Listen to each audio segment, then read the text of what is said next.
சாயப்பா இன்னைக்கு உங்களுக்கு சொன்ன ஒரு வார்த்தை, அதுதான் வாக்கு தத்துவம்.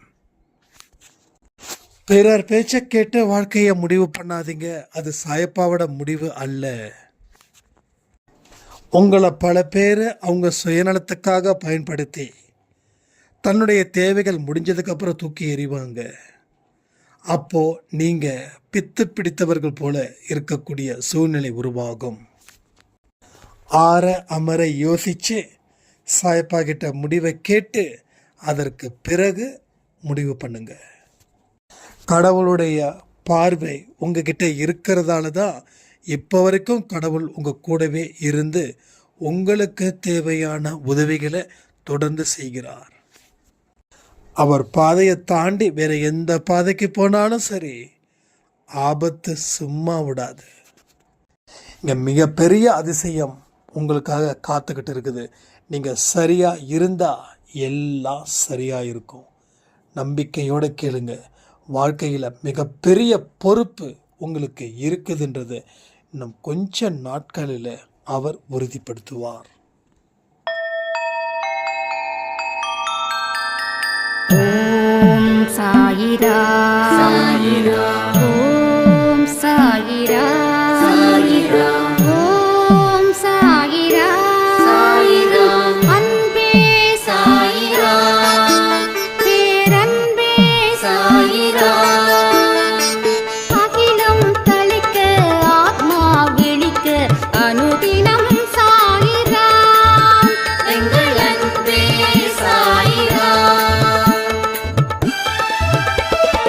ஒன்றே இறைவன், ஒன்றே பூமிக்கென்றும் சாயிரா, சரணம் சாயிரா, நன்றே செய்து வாழ்வோம், நாம் ஒன்றே செய்து வாழ்வோம், அன்பே சாயிரா.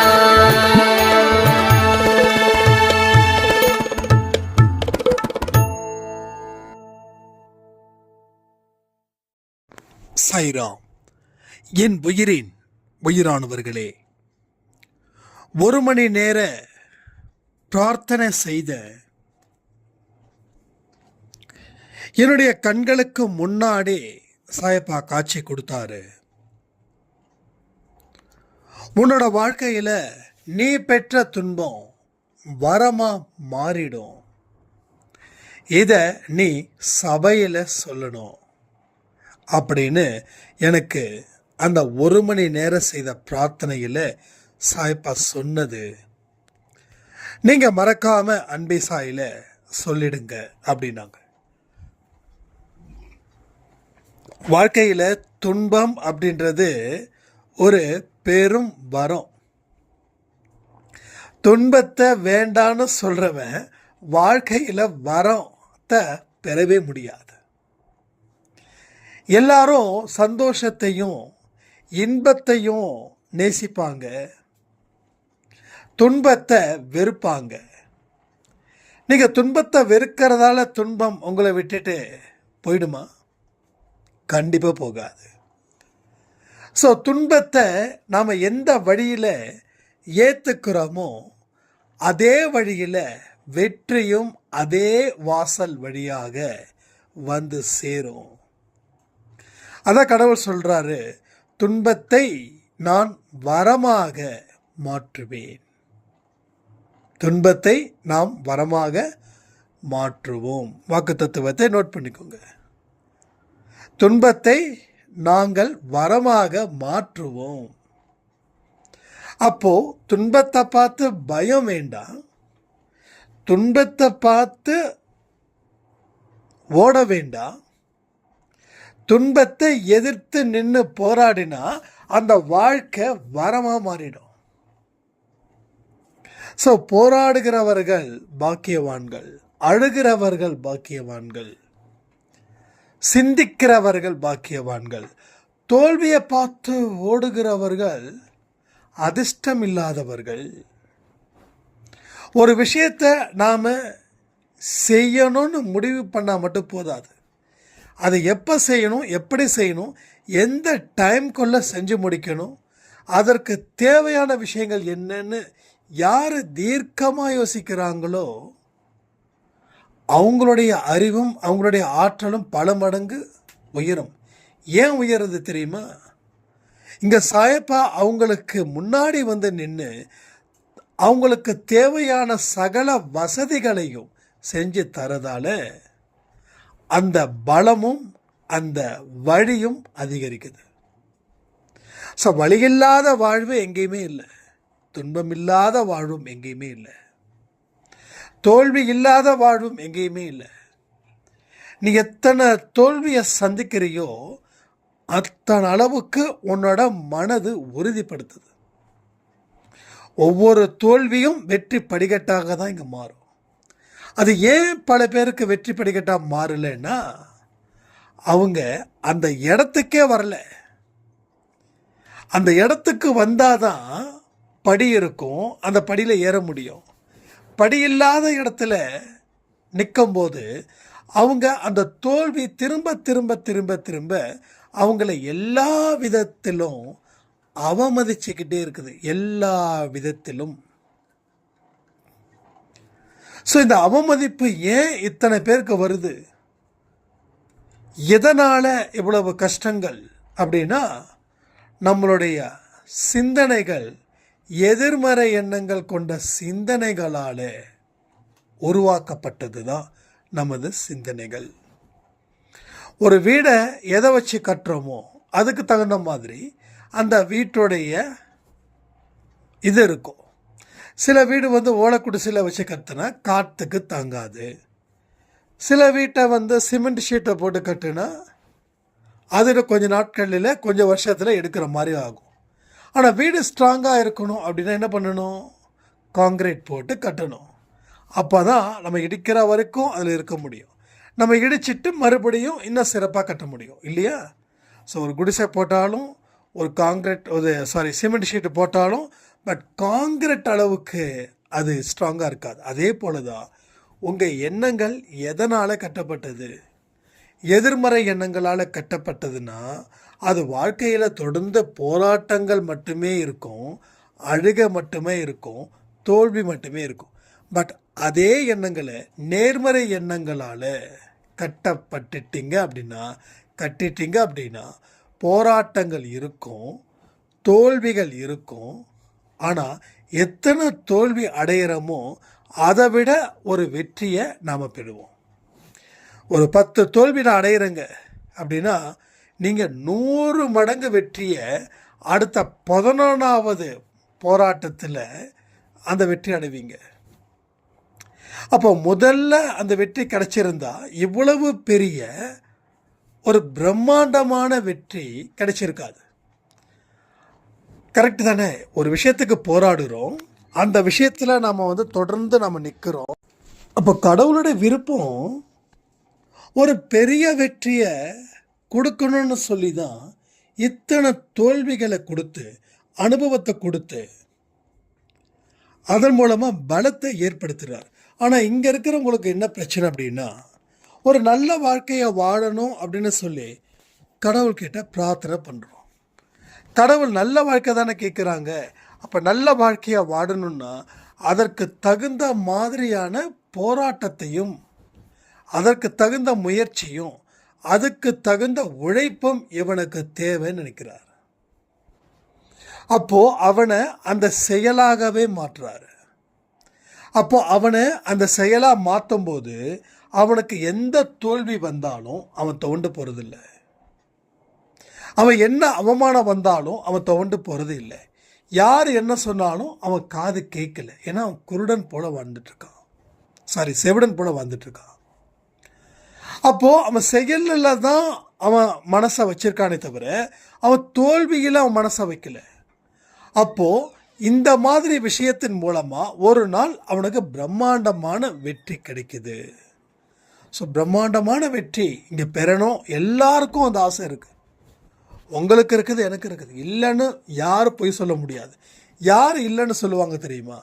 உண்மையான ஞானிகள் சொல்லுவாங்க இல்லைன்னு. இல்லைன்னா இதை நம்மளால் இந்த போராட்டத்தை போராட முடியாத கோழைகள் என்ன பண்ணுவாங்கன்னா அதை முடியாதுன்னு தெரிஞ்சும் எனக்கு விருப்பம் இல்லை அப்படின்னு சொல்லுவாங்க.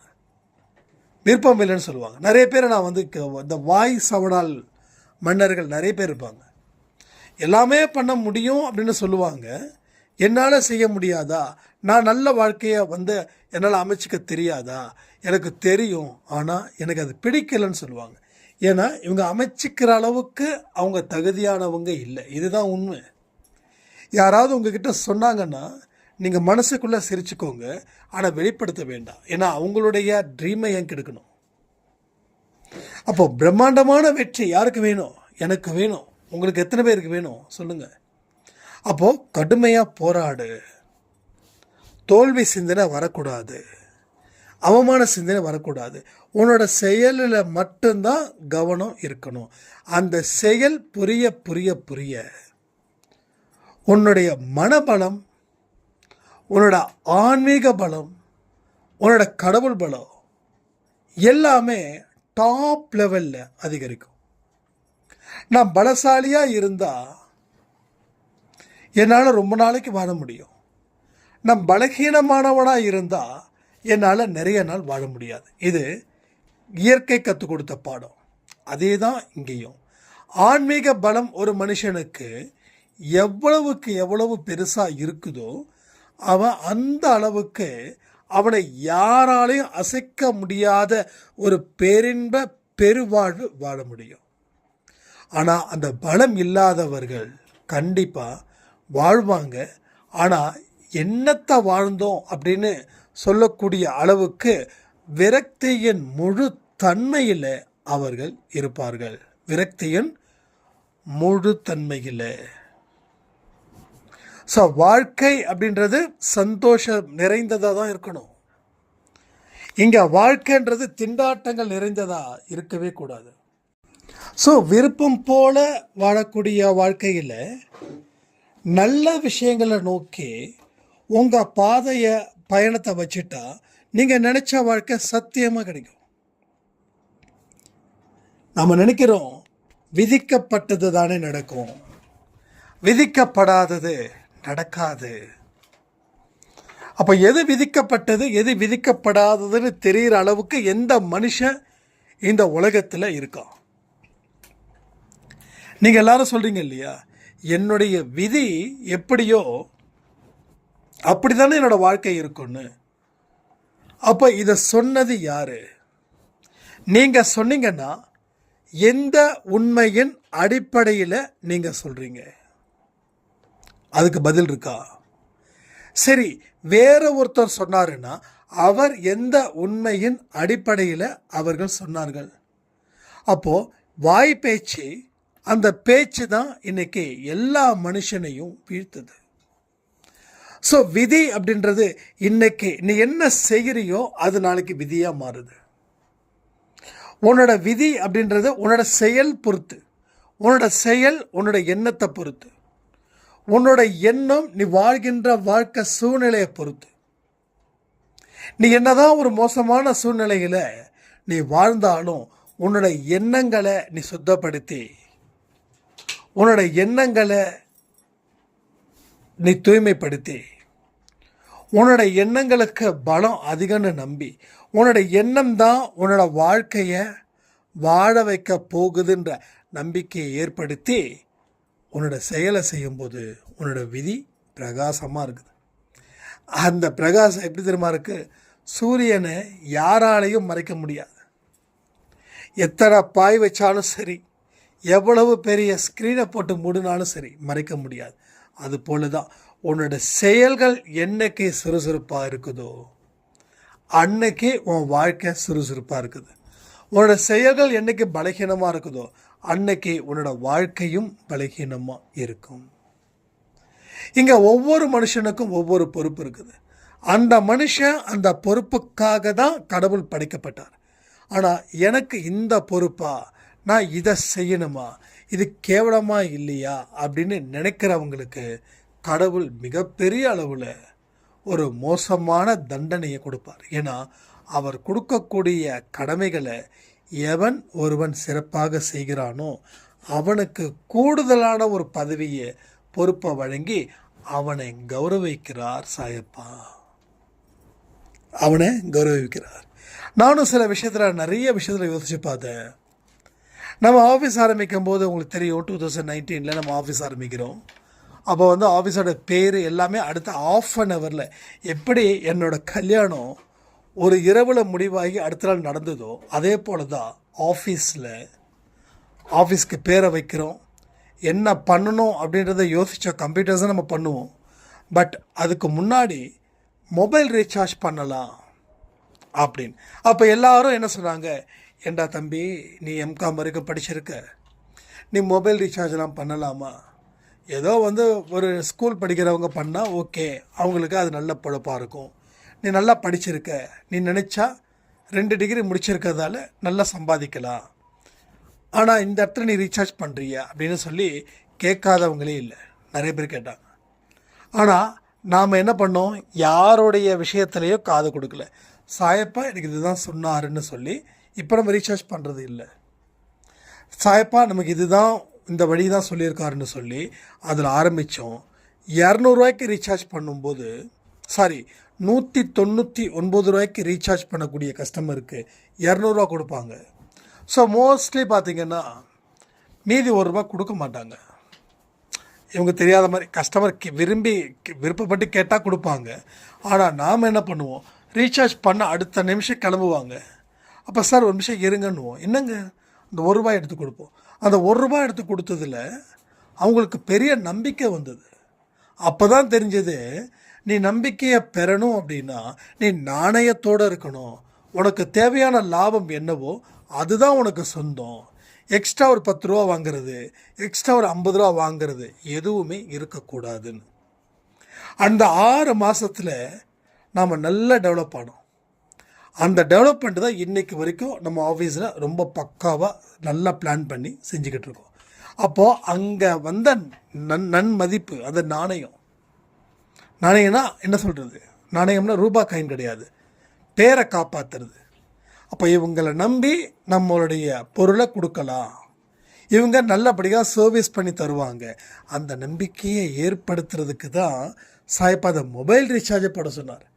அப்போது இவங்க தப்பாக நினைப்பாங்க, அவங்க தப்பாக நினைப்பாங்க அப்படின்னு சொல்லி நான் ஆஃபீஸை ரன் பண்ணியிருந்தா கண்டிப்பாக ஒரு கஸ்டமர் கூட நம்ம ஆஃபீஸ்க்கு வந்திருக்க மாட்டாங்க. ஆஃபீஸை க்ளோஸ் பண்ணக்கூடிய நிலைமை வந்திருக்கும். என்றைக்குமே இது நடக்கலைன்னா என்ன நடந்திருக்குன்னு யோசித்து பார்க்குறது புத்திசாலித்தனம். நாம் இந்த இடத்துல இருக்கிறோம், இந்த இடத்துல இருக்கிறது கஷ்டமாக இருக்குது. அப்போனா வேறு ஒரு இடத்துல இருந்தால் இது கஷ்டமாக இருக்குமா இல்லை சந்தோஷமாக இருக்குமா அப்படின்னு நினைக்கும்போது நான் சொல்கிறேன், அறிவுபூர்வமாக நீங்கள் யோசிக்கும்போது இந்த இடத்த விட அந்த இடத்துக்கு போயிருந்தா ஒரு மோசமான சூழ்நிலையை நான் மாட்டியிருப்பேன், சித்திரவதைக்கு உள்ளாகியிருப்பேன் அப்படின்னு நினைக்கும்போது இந்த இடத்து மேலே ஒரு மரியாதையும் ஒரு மதிப்பும், ஒரு நல்ல வேலை இந்த இடம் எனக்கு கடவுள் கொடுத்துருக்கிறாரு அப்படின்னு சொல்லி அப்படி தான் திங்க் பண்ணணும். இந்த இடத்த தாண்டி வேறு இடத்துக்கு போயிருந்தால் நான் சந்தோஷமாக இருந்திருப்பேன்னு நினச்சவங்க அத்தனை பேருமே சரி இன்றைக்கி மண்ணை கவிட்டாங்கன்னு தான் சொல்ல முடியும். நிறைய பேரோட எக்ஸ்பீரியன்ஸு தான். நான் அன்பே சாய் அடியவனை முன்னாடியே கேட்டிருந்தால் லைஃப்பில் நல்ல முடிவு எடுத்திருப்பேன். ஆனால் கேட்காதவங்க பேச்சை கேட்டு இந்த வாழ்க்கை சரியில்லை, நீ வாழ்க்கையை தூக்கி போடுன்னு சொன்னாங்க. நான் தூக்கி போட்டேன். ஆனால் நான் வாழ்ந்த வாழ்க்கை தான் ஒரு அற்புதமான வாழ்க்கை. ஆனால் இப்போ நான் ஃபீல் பண்ணுறேன், நான் எதால் அடிச்சுக்கிறதுன்னு தெரியலன்னு சொல்லிலாம் நிறைய பேர் கேட்டிருந்தாங்க. ஸோ என்றைக்குமே நம்ம வந்து ஒரே சைடாக போகக்கூடாது, 2 சைடாகவும் போகணும். அப்போ தான் எடுக்கிற முடிவுன்றது சரியாக இருக்கும். ஒருவேளை நீங்கள் இருக்கிறது மோசமான சூழ்நிலை இருக்கலாம், ஒருவேளை அந்த இடத்துக்கு போனால் நல்லதாக இருக்கலாம். ஆனால் நீங்கள் அறிவுபூர்வமாக யோசிக்கிற அளவில் நீங்கள் தகுதியானவர்களாக இருக்கணும். எமோஷனாக இருக்கக்கூடாது. இதை விட மோசமான இடமா வந்துட போகுது பார்த்துக்கலாம். அது வந்து குருட்டு நம்பிக்கையின் அடிப்படையில் முடிவு எடுக்கிறது. அந்த முடிவு தான் வேண்டான்றது. அந்த முடிவு ஆபத்தான முடிவு. அதில் எந்த இடத்துல லாபமே கிடையாது. பெரும் நஷ்டம் கூட இல்லை, பெரும் நஷ்டம். அந்த நஷ்டம் ஏற்பட்டுச்சுன்னா உங்கள் வாழ்க்கையில் நீங்கள் அடுத்த கட்டத்துக்கு மூவ் ஆன் பண்ண முடியாது. அது அவ்வளவு பெரிய கஷ்டம், அவ்வளவு பெரிய ஒரு விஷயமா கூட இருக்கும். சரிங்களா? அப்போது நம்ம வாழ்க்கையில் நாம் எடுக்கிற முடிவு தான் நம்ம வாழ்க்கையை மாற்றுது. சரியா? இவன் சொல்கிறான், அவன் சொல்கிறான், கேட்குறது தப்பு இல்லை. கேட்டு நம்ம தன்னிச்சையாக முடிவு பண்ணணும். எமோஷ்னல் ஆக்டிவிட்டீஸில் என்ன விஷயத்தை செஞ்சாலும் உங்கள் வாழ்க்கையில் பாதிப்புன்றது பல மடங்கு பெருக்கத்தானே செய்யும். அதில் சந்தேகமே வேண்டாம். ஸோ என்னென்ன விஷயத்தை நீங்கள் செய்யணுமோ அது ரொம்ப தெளிவாக செஞ்சுருங்க. ஒரு இடத்துல கூட நீங்கள் மிஸ் பண்ணாதீங்க. மிஸ் பண்ணக்கூடிய ஒரு நேரமும் உங்கள் வாழ்க்கைக்கு ஆபத்தை ஏற்படுத்தலான்னு சொல்லி இந்த பதிவை நான் முடிக்கிறேன். ஜெய் சாய்ராம்.